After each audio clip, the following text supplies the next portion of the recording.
itu dirubah sama dia jadi soal apa namanya perubahan undang-undang dasar gitu kan, yang memang di luar dari ketentuan undang-undang, atau bahasa kerennya itu verba sumandung lah gitu kan. Itu udah makar gitu loh mereka itu. Karena kalau mengatur yang diatur oleh undang-undang itu namanya kan verba sumandung atau andrung.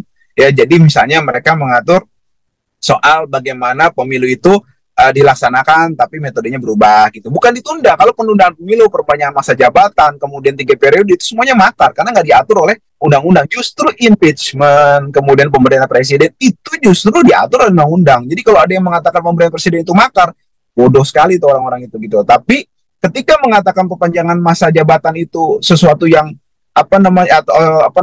sesuatu yang normal, itu konyol gitu. Mereka itu makar sebenarnya gitu. Karena jadi saya berulang-ulang sudah saya kemukakan pola atau template rezim ini adalah yang pertama, ini sama ya, boleh boleh kita diskursus ini, kita ajukan diskursus ini gitu loh. Boleh dicek apakah benar yang saya katakan. Jadi pola di rezim ini biasanya sama. Yang pertama, mereka itu kalau baik itu mau menyikapi sesuatu yang memang hak ataupun yang zolim, itu sama polanya. Apalagi yang zolim, udah biasa gitu loh. Yang pertama adalah dia memainkan proksi-proksinya itu. Jadi tangan-tangan itu dimainkan, gitu kan? Dimainkan ya, proksi-proksinya ya. Memainkan apa? Instrumen-instrumen itu dimainkan. Jadi ada dari instrumen penegak hukum, yudikatif, ya, kemudian eksekutif yang anak buahnya, atau legislatif, itu bisa dimainkan sama mereka. Kemudian setelah instrumen bekerja, kemudian yang kedua kita tunggu nih, kan instrumen bekerja nih yang kedua. Jadi mereka order dulu ke proksi-proksi itu harus begini ya polanya, gitu kan. Nah, kemudian pola itu bekerja. Bekerjanya apa? Nah, kita lihat. Order ini kan udah pasti udah ada ordernya untuk memainkan pola penundaan pemilu melalui pintu yudikatif, kan begitu. Kemudian bekerjalah, harus ada yang gugat dong gitu kan, harus ada yang mempermasalahkan gitu kan. Kemudian tadi sudah dirangkum jelas secara berpola oleh Mas Ahmad tadi, mereka ngajuin dulu ke Bawaslu, kemudian ke PT UN. Kita ini maaf saya potong, kita ini, saya, Mas Ahmad ini, saya bukan sok pinter ya, kita ini udah ngerti lah gitu. Kita ini kalau soal maling mangga nih tanda petik jago gitu loh. Cuma kita kadarullah dikasih sama Allah hidayah gitu kan, jadi gak jadi maling gitu loh. Jadi pembeli mangga gitu loh gitu. Jadi sebenarnya kalau suruh nyolong kita lebih jago dari mereka. Kita lebih pinter lah gitu, akal kita lebih banyak lah gitu kan.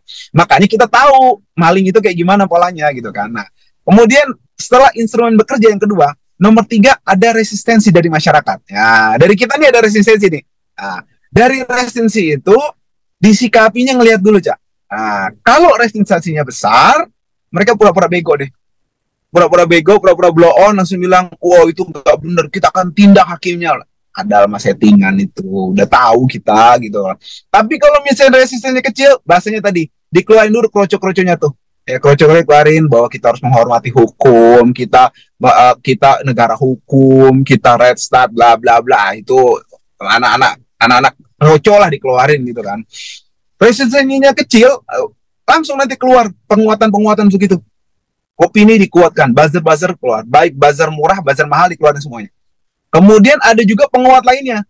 Jangan lupa ada hukum, ada opsi lain nanti dari legislasi ntar keluar. Kemudian dari yudikatif memperkuat lagi, saling memperkuat tuh mereka. Ada gugatan, kalau perlu tiap hari ada gugatan gitu loh. Itu kan gampang, urusan gampang lah gitu kan, itu bisa diatur lah gitu kan.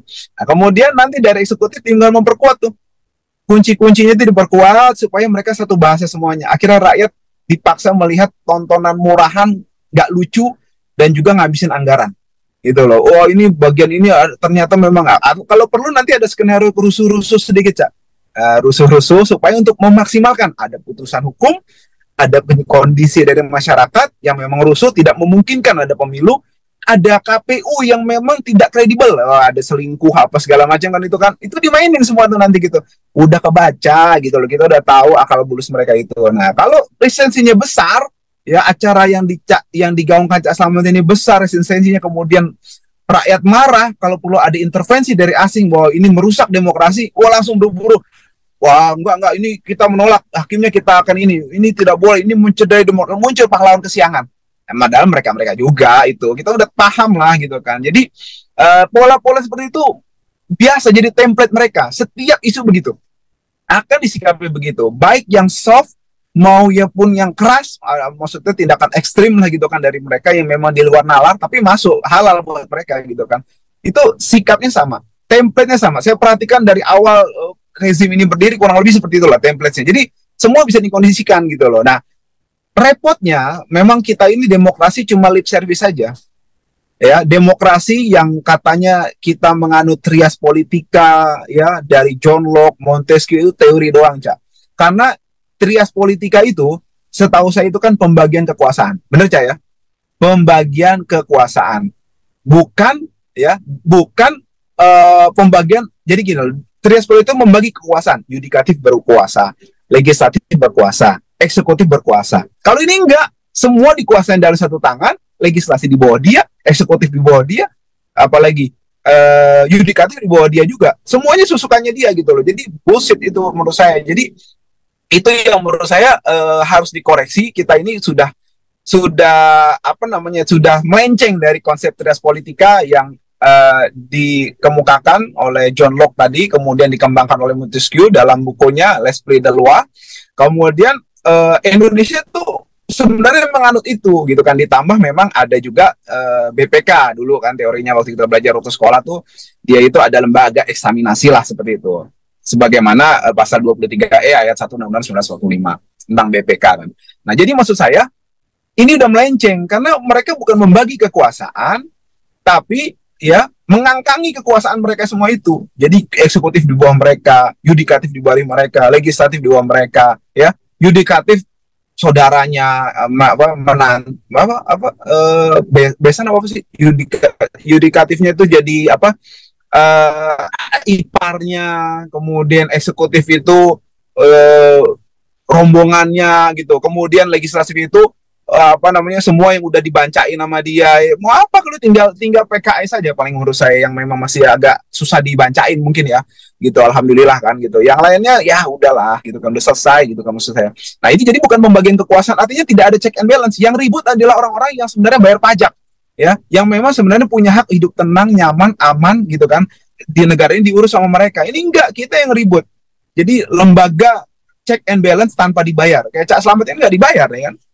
Apa ada anggaran buat check and balance ya? Enggak, yang dibayar mereka jadi tukang stempel semua gitu. Jadi kalau tadi sudah oleh Profesor, oleh Mas Ahmad tadi luar biasa secara normatif, saya belak-belakan aja lah gitu kan, yang soal rusuh-rusuhnya lah gitu. Jadi menurut saya udah nggak benar ini gitu kan. Jadi memang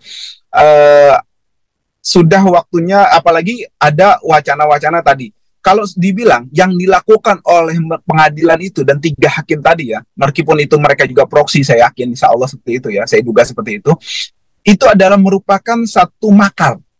Karena dia itu melakukan suatu perubahan quote unquote ya, yang diatur di Undang-Undang Dasar ya, itu dirubah sama dia jadi soal perubahan Undang-Undang Dasar gitu kan, yang memang di luar dari ketentuan undang-undang, atau bahasa kerennya itu verbatim Bandung lah gitu kan. Itu udah makar gitu loh mereka itu.